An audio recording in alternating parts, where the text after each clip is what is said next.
जी हाँ दोस्तों, गरीबों के मसीहा पूर्व सांसद माननीय श्री धनंजय सिंह जी की पत्नी श्री कला जी वार्ड नंबर 45 से जिला पंचायत के चुनाव लड़ रहल बानी, जेकर चुनाव चिन्ह क्रेन बा। जी हाँ दोस्तों, क्रेन से मोहर लगा के भारी से भारी मतों से विजयी बनाए। अब की चुनाव में सुना हो सब गौआ में देख भइल बड़ शोर हो, सिर कला के अब की जिताई हा कहता नि हथवा जोड़ी हो।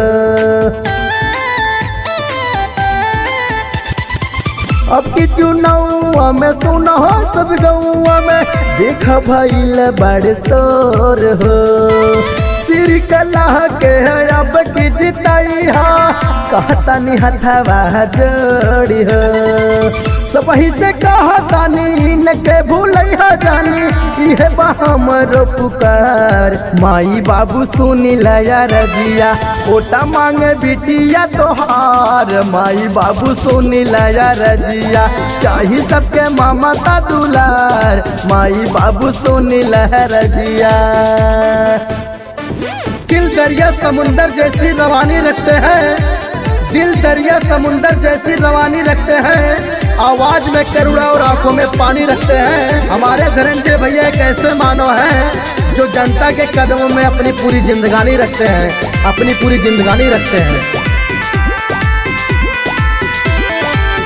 रखा क्षेत्रवा के मनावा क्रेन बाटे मोर निशानावा, बात माना चाचा चाची कहे तोहरो लला नवा।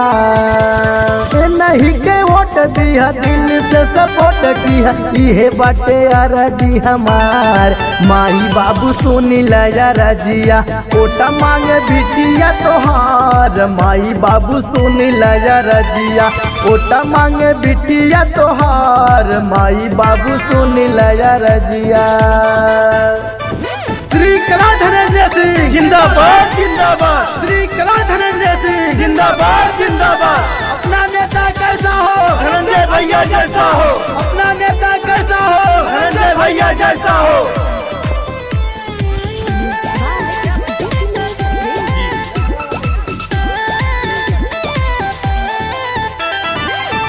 दिल के हुए बड़ा धानी बुझे सब कर परेशानी, मोहर क्रेन पे लगई है हमर बतिया लमानी।